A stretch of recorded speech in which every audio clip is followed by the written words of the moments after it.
it's Kim with Guide to the Good, and today we are doing another Inside Scoop, and we're back at 211 with Kimberly Leonard, and with an extra special guest, Deborah Doherty, the Service Navigator. Welcome, guys. Thank you so much. Thank you for having us. Yeah. Thank you. Okay, so Guide to the Good was really happy to be part of the 211 Help Starts Here campaign back a month ago, which was 211 Day, was February 11th. So most of the people who are watching might know what 211 is, but maybe, Kimberly, you can give us the big picture refresher. Absolutely. Well, 211 is an information, assessment, referral, and follow-up service that connects people to help when they need it most. With the increasing needs rising across Canada, it's now Canada's primary source of information for government and community-based programs and services, as well as the human, health, and special program support services that are available in our province. We also have the capacity to connect people with clinical services and supports. That is determined at the time of the call with the caller and our service navigator, and we'll talk more about that as we go on. Yeah. One good thing about 211 is that we're very broad. It covers an array of populations, all of the populations in fact. We have youth, adults, seniors, families, newcomers, Indigenous peoples, people with disabilities, and LGBTQ plus peoples. We have a huge database with everything from food, income, support and housing, to mental health and addictions, abuse, job training, domestic violence, education and employment, to navigating government programs and services. Wow. And as of December, we always like to say that we became another access point for the public to access naloxone kit distribution sites near them. Yeah. And that's an increasing need in the province, as we've heard in the media. Yeah. And we're so happy, and with wait times being very minimal, less than a minute in most times. Yep. We have a language capacity. We support over 150 languages, and we're so happy to announce that Find Help in Toronto, which is a partner of ours, that helps us with the interpretation line, has just hired an Indigenous service navigator. So that is awesome, on top of everything we've had. Right. So we're making this service very accessible.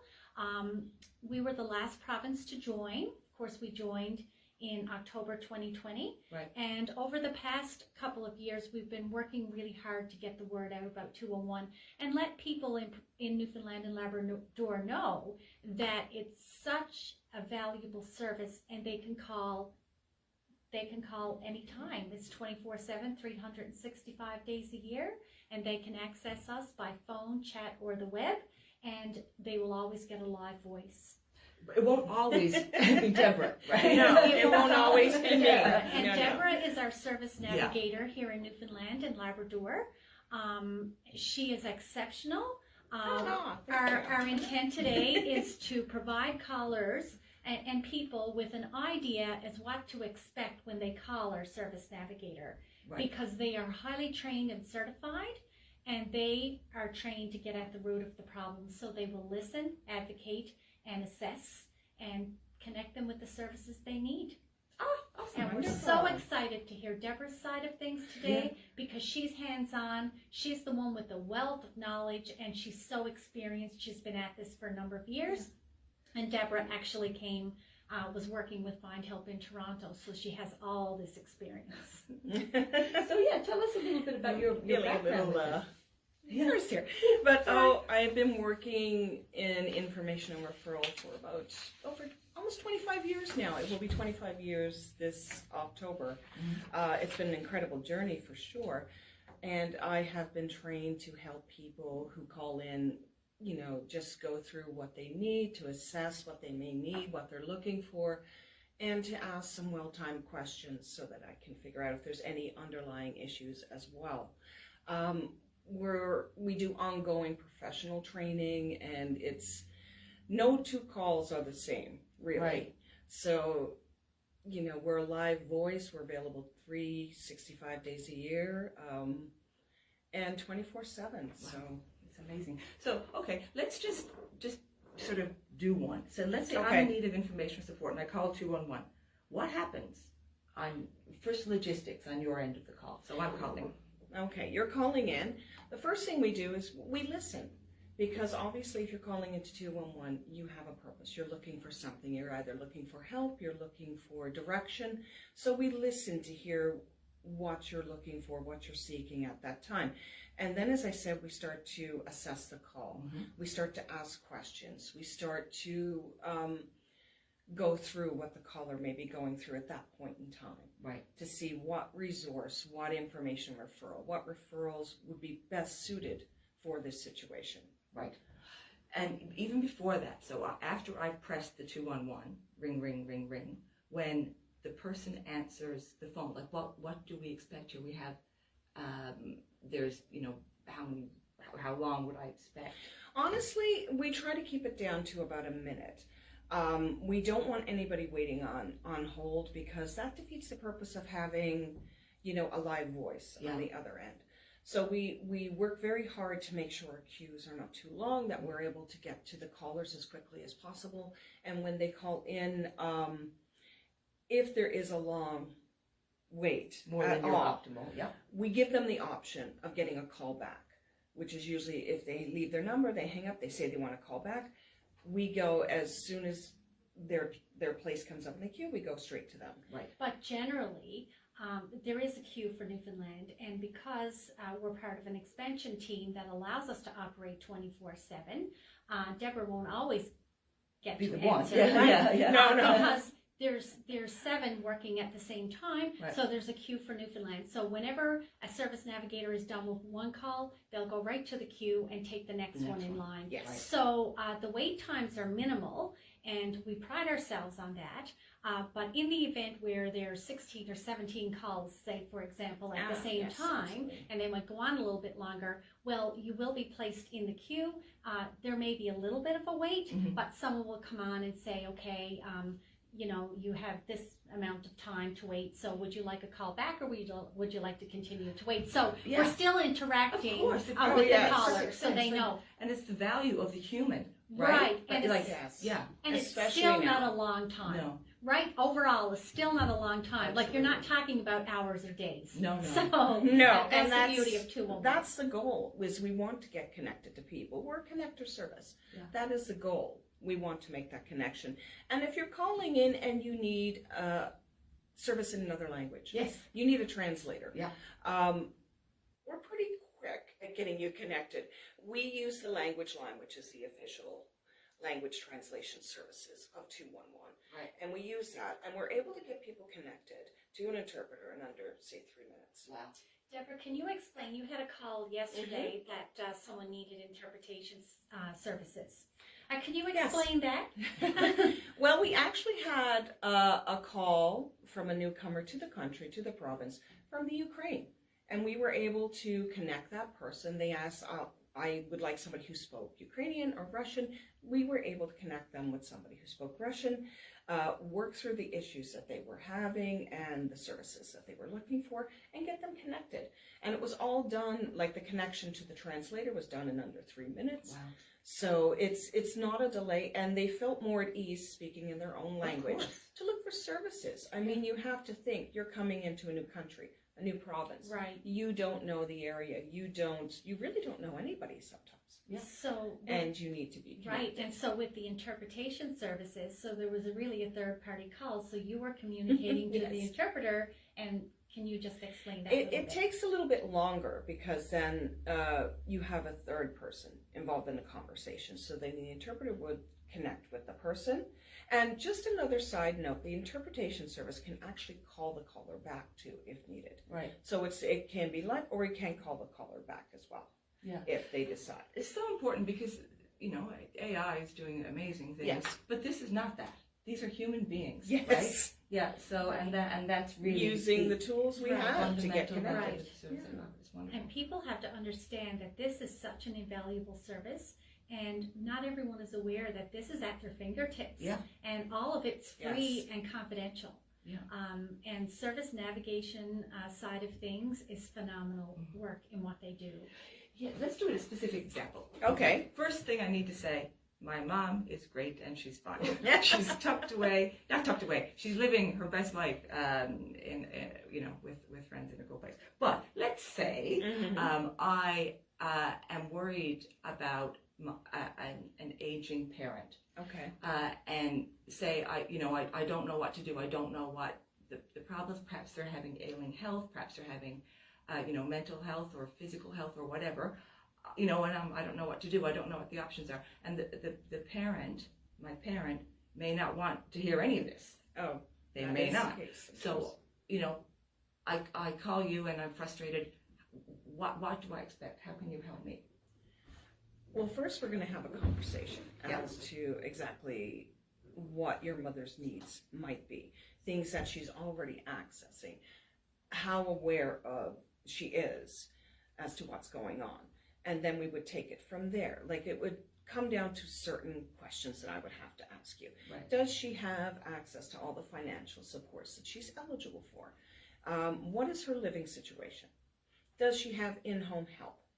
Is she looking at going outside into a long-term care program? Sometimes there are apartments that provide intermittent service as well as like checking in on the person. They still have their independence, but they have that safety net there. So we'll be going through certain things that she has, what she already has, what she possibly could be looking for, what she could need, and what she could look for in the future. Right. And there are so many wonderful organizations in Newfoundland and Labrador that actually help seniors. I mean, we have connections for seniors in St. John's, we have Seniors NL, and helping to make, we're a connector service 211, so helping to make those connections for those people in the community to the services and resources that are already out there. That's our goal. Right. So we triage the call, we see what specific services would help the most in this situation, and whatever situation were prevented, and then we direct you towards them. We narrow down the ideal resources. Right. And you can give me telephone numbers and contact information and all that. Yes. So I've started the call and I was really, really stressed. And then we go through it and you give me all this information. Still a lot. It is a lot, yes. And so then, the call ends and I say thank you and I carry on. Then, do you check back? We do offer follow-up. We Yeah. do offer advocacy. I've had a number of different calls where I've asked if I can connect back with you in a week and let's just see how the connections or the referrals we provided you, were you able to get connected? Right. And if not, then we can do a little bit more guidance. Right, in making that connection. Yeah. I've had a call where somebody had a speech impediment, and it took us a bit of time to figure out what they were actually looking for. Right. But they were looking for a food hamper. They couldn't, just giving you an example of advocacy. Yeah. They were looking for a food hamper. They couldn't reach out to the food bank themselves, so I did on their behalf. Right. Managed to get a food hamper delivered to them. Wow. So that's kind of an example of advocacy. We do follow-up. We offer follow-up for people, so I will call you back. Another thing that you touched on that I would like to touch on as well. Sometimes just handing numbers and resources, people can get overwhelmed. So we offer them the option, look, let's start here. Let's do these 3 things first. Yeah. When you get done with that, if you want to connect back with us, or you want us to connect back with you, which is a follow-up, we can do that and we can move forward. Wow.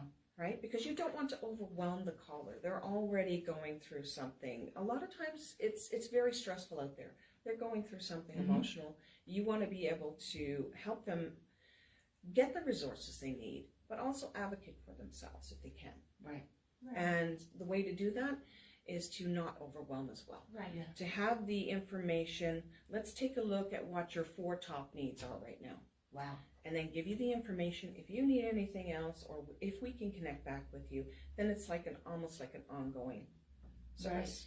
Right? So they assess and they advocate, but they also listen. So Deborah, you take a number of calls where people will already have a plan in place. You can probably give an example of that, where they have a plan in place, but they just need to, have somebody to listen to them, to talk them through it. You do a number of calls with that. So can you give an example there? It was actually somebody who was developing a plan. It was one of my very first calls. Oh, right. Funny enough. Someone who was developing a plan for their mother. Right. And they weren't quite sure. They had all the resources. They had done all the connections, but they just needed someone. Can you just listen to this, how I've got this set up, and see if I'm missing anything? Wow. And we were able, it didn't take like that long, Yeah. but I was able to sit and listen, and she was very thankful at the end. Yeah. Just to realize, yeah, you have connected with pretty much everything. You're on top of it. You've got this. But if you ever have a question or ever need anything else, please feel free to connect back with us at any time. So we have the reassurance, and we have the listening, Yeah. we have the assessing, and we have the advocating. And so, it's a service that's so beneficial, because in times of stress Yeah. and uncertainty, people are very emotional. Yeah. And our service navigators are trained to deal with that and get Yeah. at the root of the problem. It's amazing, really. It's like you're Yes. my friend. You're the friend. It's Your really- friend it's on the amazing. other. It's And you only have amazing. to dial 3 digits. It's not even a 7-0. I know. And it should Right, be just available. 211. It should be available through all phone providers. Right. But even if there's an issue with your phone, there's chat, there's email, there's Right. the online website and database. So all that is available for somebody to That's get right. connected with us. And if somebody did have a couple of barriers there, then they could go to their library, right? They could go Yes. to the library and use the 211 Right, on the library Absolutely. service. right. Yeah. Amazing. Okay, so that is a fulsome service. And the example that we gave was a senior person. But earlier in this chat, we mentioned a whole bunch of different demographics who you have the resources to help with, help specifically.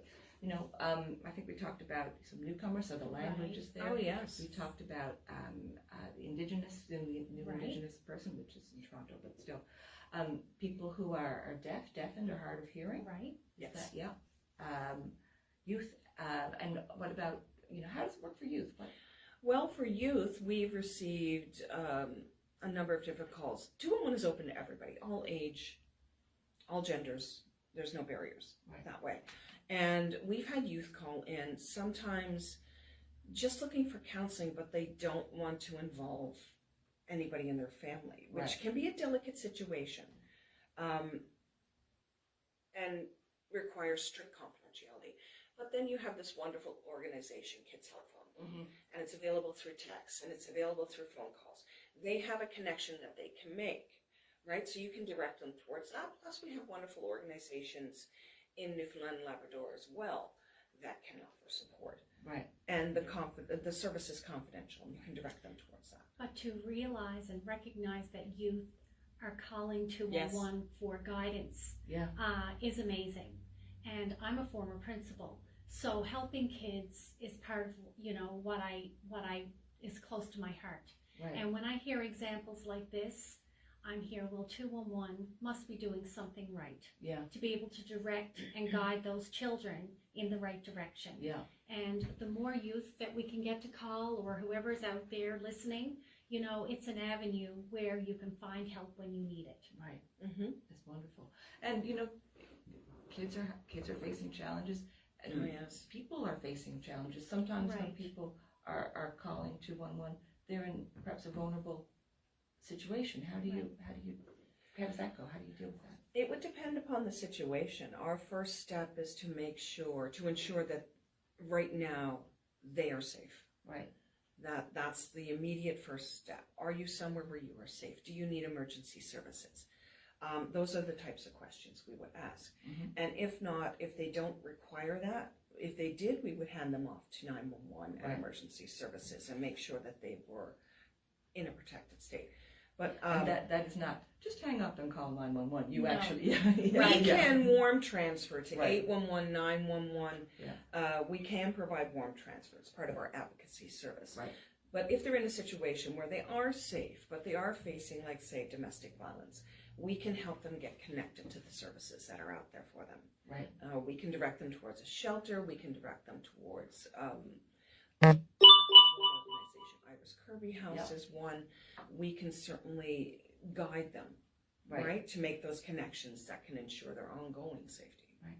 And that's such an invaluable resource for the caller, but for the service navigator, that's a lot. How do you manage?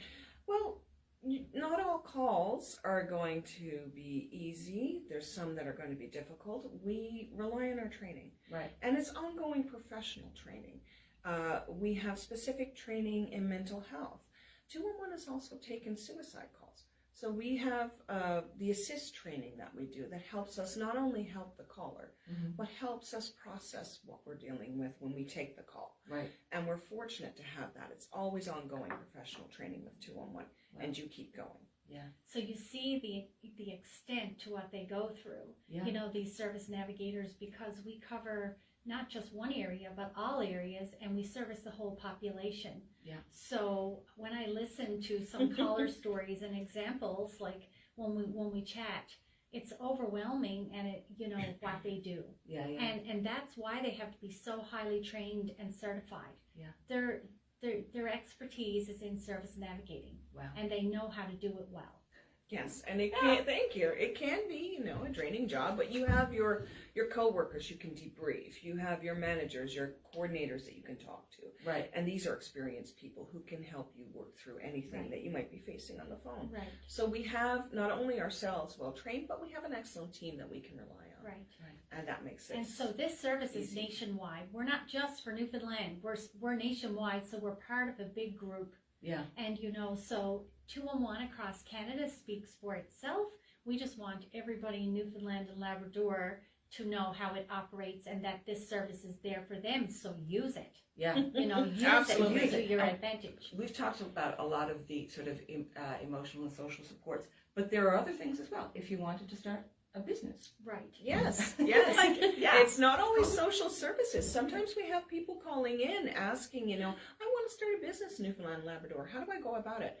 So then it's a matter of directing them to the resources that are going to best advise them on how to accomplish this. Yeah. Right? So we have social services. We can do a number of things. I can't tell you how many different calls I've gotten on a daily basis. So it's every day her day looks different. Her work schedule is different Oh, every my single gosh. day. single day. Yeah. and the nighttime calls are way different than the daytime calls. Right. So it's Right. you know. Yeah. I bet. But isn't it a wonderful service to have it, you know, at your fingertips for 24/7? Yeah. You could be in a crisis situation, or you could just want a listening ear, Yeah. or you just need someone to talk you down and help you through this emotional state. Yeah. And you know, the services are there. And one thing that I've learned since I started in this position, and I'm in this position a lot less time than her. She has all of the experience, so I'm learning as I go. But to know that we can service such broad population, and that there are so many organizations, agencies, and people out there waiting to help Yeah. and wanting to help, we just need to connect the people to those services and organizations. Awesome. And we can do that. Like help starts here. That's Help how starts it's here. Help That's starts our here. motto. It's a real pleasure to be here and help, you know, share this story. So, Kimberly, thank you so much for having us. And Deborah, thanks so much Thank for you. all the things that you do. Well, thank you, Deborah. As Thank I you. said, she's the best. Yeah. And she does her work, and she does it really, really well. She's experienced. She's highly trained. And, you know, sometimes when I'm on the street and people will say, you know, what about this 211? Let me tell you now, I'll find out when Deborah's on. It doesn't always work like that. But she's fabulous. We're moving forward with 211, and it's getting out there. We just need to promote it more. Yeah. Thank you, Kim, so Thank much you for so helping much. promote us and guide to the good, and letting us be part of this inside scoop, because, Yeah. you know, it lets people know what we do. Yes. And we're proud of what we do. Yeah. Absolutely. And we just want to spread the word. And we're here for you. 24/7. 24/7, 365 days a year, and don't forget the language Oh capacity. my God, it's amazing. All right, thank you so much. I'm Kim. Thank you. This is Guide to the Good, Inside Scoop with 211, special focus on Service Navigators. Follow us on social, that's website, guidetothegood.ca. That's the website, our socials, and follow 211 because that's where you'll find all the information. Right. All right, thank you. Thank you. Bye. Look forward to hearing from you soon. Excellent.